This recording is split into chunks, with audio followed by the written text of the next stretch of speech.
सत्संग जी प्रेम और सत्कार से कहना जी धन निरंकार जी। सत्संग जी दास विनती कर रहा है, दास से त्रुटि हो जाए तो अपने घर के बालक समझकर क्षमा करिएगा। सत्संग जी अक्सर सावन का महीना नजदीक, लोग सावन में मांसाहार कितने लोग करते हैं, पर क्या आपने कभी सोचा है कि रात जो कि सावन में मांसाहार करने वाले का इतना दर्दनाक, जो खौफनाक होता है कि जिसे सुन करके आपके होश उड़ जाएंगे। रात के तीसरे पहर की बात थी। सावन का महीना था। काली घटाएं आसमान पर छाई हुई थी। चारों तरफ अजीब सा सन्नाटा पसरा हुआ था। गांव शिवपुर के हर घर कोने में तुलसी का दीपक टिमटिमा रहा था। लेकिन तभी बिजली कड़की। किसी ने देखा कि गांव की सीमा पर पुराने पीपल के पेड़ के नीचे एक बहुत ही काला जो सांप, जो नाग फन फैलाकर बैठा था। उस नाग की आंखों से जैसे आग बरस रही थी। गांव के बुजुर्गों जैसे आदमी ने कांपते हुए स्वर में कहा, यह अशुभ संकेत। सावन में कोई मांस का सेवन करेगा तो शिव के क्रोध से सर्वनाश आएगा। ये सर्प कोई साधारण नहीं, ये शिव के गढ़ों का रूप है, जो पापियों को दंड देने आया है। लोग डर के मारे दरवाजे बंद करने लगे। किसी ने नीम की पत्ती बांधी, किसी ने दरवाजे पर राख का टीका लगाया। लेकिन अगले ही दिन गांव के जो एक जवान करण, जिसने इस सब बातों को अंधविश्वास समझा और सावन के सोमवार को ही अपने घर मांसाहार भोजन पकाता और खाता और दिखाता कि क्या होता है। और यहीं से शुरुआत होता है विनाश का काली दस्तान। बारिश बंद हुई, खेत सूखने लगे। जो करण की बहन थी, शादी उसका टूट गया। अजीब अजीब से हरकतें हो रही थी। गांव वाले ने कहना शुरू कर दिया, ये सब करण के पापों का फल है। सावन में मांस खाने का श्राप हम सब पर ही पड़ेगा। लेकिन क्या सच में भगवान ऐसा कर सकते हैं? क्या ये सच है? क्या मांस खाना पाप तो था ही, लेकिन क्या सच में शिव क्रोधित हो जाएंगे? या ये सब अंधविश्वास की जंजीरा है? सतगुरु बाबा हरदेव सिंह जी के माध्यम से जानेंगे एक ऐसा उपाय जिसे क्या सच है या झूठ पता चल जाएगा। वीडियो को अंत तक देखना होगा।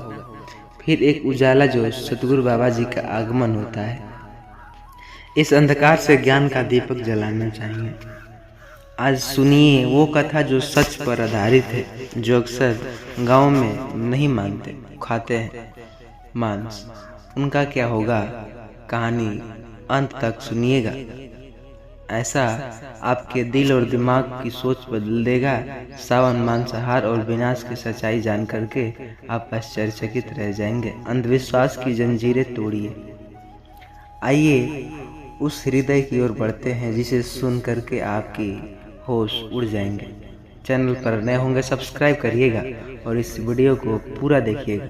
सावन का पहला सोमवार शिवपुर गांव में सावन का आरंभ शिव मंदिर की घंटियों से गूंजती। हर घर में शिव स्तुति से होता। हर घर में आंगन में तुलसी चौरा जो सकता, दिए की कतरे जो कि चमक जगमगाती। लेकिन इस बार सावन की पहली रात की कुछ अजीब घटी। आधी रात को आसमान काले बादल से ढका गया। बिजली चमकी, मूसलाधार बारिश होने लगी। गांव के बाहर के पीपल पर एक भयानक काला सर्प फन फैलाए बैठा दिखा। उसने फन पर चमकती बूंदों जैसे आग बरस रहे थे। गांव के वृद्ध महंत त्रियोचन बाबा कांपते स्वर में बोले, ये शिव का संकेत, सावधान। सावन में मांसाहार करने वाला विनाश बुलावा करता है। ये सर्प शिवगढ़ का रूप पापियों को दंड देने आया है। गांव में भय व्याप्त हो गया। लोगों के दरवाजे बंद, नीम पत्तियां दरवाजे पर बंधी। गांव के बीच रहने वाला करण पढ़ा लिखा युवक जो शहर में नौकरी करता, इन बातों पर हंस पड़ता है। उसने कहा, शिव मंदिर दिल से होता है, थाली से नहीं। मांसाहार और शाकाहार से शिव प्रसन्न जो नहीं, रुष्ट नहीं होते। ये सब अंधविश्वास। करण ने गांव की परंपरा तो तोड़ा और सावन के पहले सोमवार को ही मांस पकाया। उसकी माँ ने डर के मारे हाथ जोड़ लिया। बहन राधा रोते हुए बोली, भैया मत करो ऐसा, गांव का श्राप लगेगा, हमारी बदनामी होगी। लेकिन करण अपने विश्वास पर अडिग रहा। मांस खाने के कुछ ही दिन बाद अजीब अजीब घटनाएं घटी, जैसे मानो तो विनाश की कारण बन गई। स्वर पर पक्षी रिश्ता तोड़ लिया। उसके भाई ने सावन में पाप किया। करण के पिता की तबीयत खराब। लोगों ने कहना शुरू किया, यह सब तेरे पापों का फल। सावन में मांसाहार कौन करता?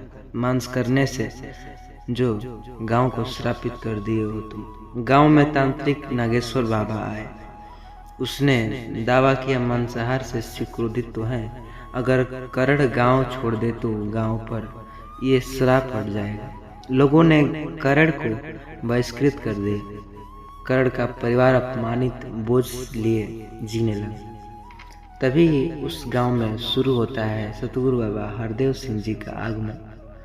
करण टूटे मन से वहां पहुंचा। बाबा जी ने स्नेह किया, प्यारे आत्मा, शिव को नहीं जो भोजन देकर क्रोधित होते हैं, वो शिव है जो हमारे मन के विकार देखकर रुष्ट हो जाते हैं। शाकाहारी होकर भी अगर मन में घृणा और वो पाप, मांसाहार होकर भी अगर सेवा, प्रेम और करुणा है तो वो पुण्य है। सावन का मतलब डर नहीं, सावन का मतलब प्रेम।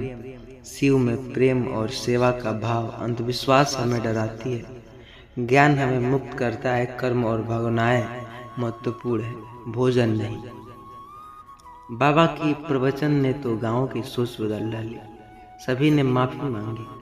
शिव मंदिर पुनः भक्त की हो गई। बारिश फिर से हुई, वही हुई जो डर था। सावन का पवित्र महीना शिव भक्ति की सेवा का महीना।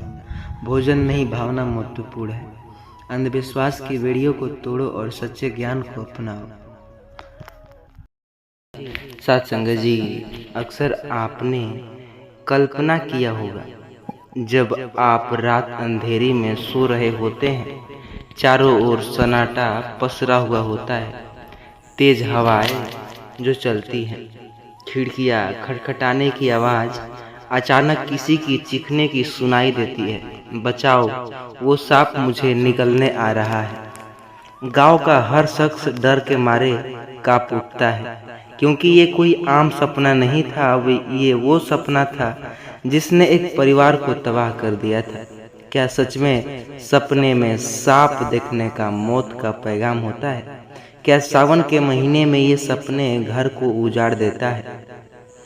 आज की एक कथा सुनेंगे, जिस कथा को सच्ची घटना पर आधारित बनाया गया है, जिसने सोच को आपको झकझोर कर रख देगी, आपकी सोच की जड़ें को हिला देगी, और उसी में सतगुरु निरंकारी बाबा का विचार भी बताएगा। भय, भक्ति, सपना तुम्हें नहीं, तुम्हारा अज्ञान तुम्हें डुबोता है। सत्संग जी, अक्सर आपके भी साथ घटना ये घटी होगी। रात को सो रहे होते हैं, तभी सपने में आपको जो सांप है जो डराता है, सांप मानो आप चिल्ला करके, जिसे कहते हैं चिहुकना, चिहुक करके आप नींद से उठ जाते हैं और डर के मारे आपकी जो बोलती बंद हो जाती है। तो क्या आपने भी साथ तो हुआ ही होगा। हम सबके जीवन में अंधविश्वास और कभी भी घुस जाती है, चाहे वह बचपन में मिले डर के रूप में हो या हमारे दिमाग के किसी सुनी हुई बातें के रूप में। भारत में खासकर जहां पर धार्मिक और सांस्कृतिक मान्यताएं गहरे बैठ चुकी है, वहीं हर छोटी सी घटना को जोड़कर लोगों ने एक खतरनाक तरीके से डर और विश्वास को फैलाया है।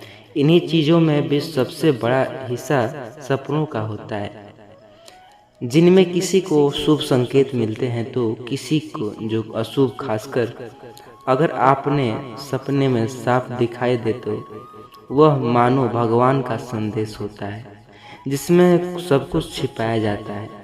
अक्सर सावन का महीना जो बहुत ही करीब है, आज की कथा एक ऐसे गांव के परिवार की जहां एक साधारण सपना ने पूरे गांव को हिलाकर रख दिया। इस कहानी में सुनेंगे और देखेंगे साधारण सपना से क्या होता है। तो इस वीडियो को प्लीज़ पूरा देखिएगा। चैनल पर नए होंगे सब्सक्राइब करिएगा, वीडियो को लाइक करिएगा। और अंधविश्वास और सही मार्गदर्शक के लिए जैसे एक परिवार की ज़िंदगी कैसे बदलती है, पूरा रूह कांप जाएगा। आपका यह वीडियो सबसे अलग होने वाला है। जो गांव आपका कीमती समय नष्ट न करते हुए कहानी की ओर बढ़ते हैं।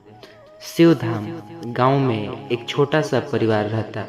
इस परिवार के मुखिया थे हरिदेव, जो एक साधारण किसान थे। उनकी पत्नी का नाम गौरी देवी था और उनके 2 बच्चे भी थे। एक बेटा तो संतोष और एक बेटा जो कि बेटी थी बिजली। परिवार साधारण था, लेकिन हरिदेव की आस्था शिव और माँ भगवती में बहुत ही गहरी थी। सावन का महीना आते ही पूरे गांव में श्रद्धा और पूजा का माहौल बन जाता। हरिदेव अपनी पत्नी गौरी के लिए जो 7 शिवलिंग पर जल चढ़ाती और कहती, नवरात्रि के समय मंदिर में पूजा करते। एक दिन गौरी ने एक अजीब सपना देखा। वह सपना इतना डरावना था कि उसने पूरे जो परिवार को घेर लिया। गौरी ने बताया, मैंने सपने में देखा कि एक बड़ा काला सांप हमारे घर के आंगन में फन फैलाए बैठा है। वह धीरे धीरे हमारे घर की ओर बढ़ रहा है। जैसे ही वह मेरे पास आया, मैं घबरा कर चीखी। फिर मैंने देखा कि वह सांप मेरे पति हरिदेव की ओर बढ़ रहा है और बस फिर मैं डर के मारे बेहोश हो गई। गौरी का यह सपना पूरे घर में डर का माहौल बना चुका था। उसने तुरंत पंडित जी को बुलवाया और पंडित के कहे अनुसार यह सपना शुभ नहीं है। इस दिन के सपने दिखना मतलब बड़ा संकट आ सकता है।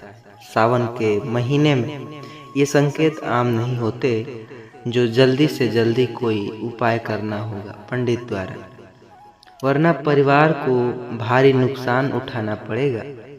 अब देखिए, यहीं से अंधविश्वास शुरू होता है। जरा गौर से सुनिएगा। गौरी और हरिदेव ने पंडित की बातों को गंभीरता से लिया।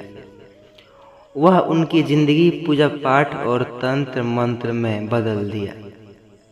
हरिदेव ने अपने खेत गिरवी रखकर ताकि पूजा पाठ के लिए पर्याप्त पैसे जुटा सके। घर के लिए हर कोने में तंत्र मंत्र हवन होने लगे। गौरी की आंखों में डर था और हरिदेव की आस्था पक्की हो गई कि उनका परिवार अब संकट में है। गाँव वालों भी अब उनके घर आने से कतराने लगते। हरिदेव के खेतों में अब पानी की कमी हो गई थी। व्यापार ठप हो गया था। पूरा पैसा पूजा पाठ में बर्बाद कर दिया। परिवारों में तनाव बढ़ने लगा।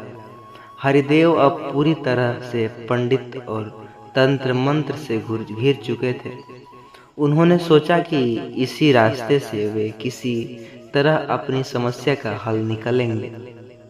तभी गांव में सत्संग हो रहा था। सच्चाई का मार्ग यहीं पर तो प्रकट होगा। सतगुरु बाबा हरदेव सिंह जी का आगमन होता है उस गांव में। एक दिन गांव में सत्संग, जो निरंकारी बाबा का आगमन हुआ था, उनके सत्संग में पूरी गांव की भीड़ उमड़ी थी। हरिदेव और गौरी को बस इसी बात का एहसास हुआ कि अब वह उनके जीवन में एक नए मोड़ आने वाला है। बाबा जी ने अवसर पर लोगों से कहे, आपके दुखों और कष्टों का हल हमारे पास आपके अंधविश्वासों से नहीं। सपने में दिखने वाला सांप कोई वास्तविक नहीं, यह सिर्फ आपके दिमाग की चिंता और घबराहट के परिणाम है। यदि आप परमात्मा पर विश्वास रखते हैं तो कोई भी भय और संकट नहीं होगा। अंधविश्वास, तंत्र मंत्र और पूजा पाठ से कोई हल नहीं मिलेगा। केवल सही कर्म और सेवा भक्ति से ही जीवन में जो सुख और शांति आएगी। यह सुनकर हरिदेव के भीतर एक आंतरिक हलचल मच गई। उन्हें यह महसूस हुआ कि उन्होंने अब तक बहुत कुछ गलत किया। उन्होंने तय किया कि अब वह केवल निरंकारी विचारों और कर्मों पर ही विश्वास करेंगे। हरदेव ने अपने जो जिंदगी को बदलने की ठानी, उन्होंने पंडितों और तंत्रों मंत्रों के उपाय को छोड़ा। अब वह गौरी और हर दिन सेवा करते, दोनों मिलकर गांव के गरीबों को भोजन देते, परमात्मा की भक्ति में रम जाते और समय बिताते। हरिदेव ने खेती में नई मेहनत शुरू की। गौरी ने बच्चों को अच्छे संस्कार दिए, उसने सेवा करने को कहा। धीरे धीरे परिवार में बदलाव आया, उनका व्यापार फिर से चल पड़ा, फिर तरक्की हुआ। गाँव वाले पहले उन पर हंसते, लेकिन अब वह उन पर गर्व करने लगे। उन्होंने देखा कि हरिदेव और गौरी के जीवन में अंधकार जो अंधविश्वास के बिना बदलाव कैसे आया। धीरे धीरे गांव के अन्य लोग भी सतगुरु के विचारों को आकर्षित होने लगे। उन्होंने अपनी जिंदगी में निरंकारी शिक्षा को अपनाया। कहानी से संदेश यह मिलता है कि सपने में साफ अंधविश्वास, डर के बजाय अपने कर्मों में विश्वास रखें। सच्ची भक्ति और अच्छे कर्म ही जीवन का मार्ग है। सतगुरु की शिक्षाओं से आत्मज्ञान प्राप्त कर सकते हैं, न कि तंत्र मंत्र और झूठे उपायों से। वीडियो आपके जानता हूँ आपके दिल को झकझोर दी होगा, तो प्लीज़ वीडियो को लाइक तो एक बनता है और चैनल को सब्सक्राइब भी बनता है। तो आशा करता हूँ यह वीडियो पसंद आई होगी आपको। इस वीडियो को हर मित्र के साथ ज़रूर शेयर कीजिएगा, जो तंत्र मंत्र और पूजा पाठ में बर्बाद ना हो सके, सतगुरु की नई जो दिशा की ओर बढ़ सके, नई ओर मिल सके। क्योंकि आपके एक शेयर से आप किसी के पास ये वीडियो शेयर करते हैं तो उसकी ज़िंदगी पूजा पाठ से हट करके कुछ नई सीख मिल सकती है। तो यह अब आपके हाथों में है साथ संगत जी। किसी की मदद करना सतगुरु ने तो सिखाया जाता है, सेवा करना अच्छी बात है साथ संगत जी। प्रेम और सत्कार से कहना जी, धन निरंकार जी।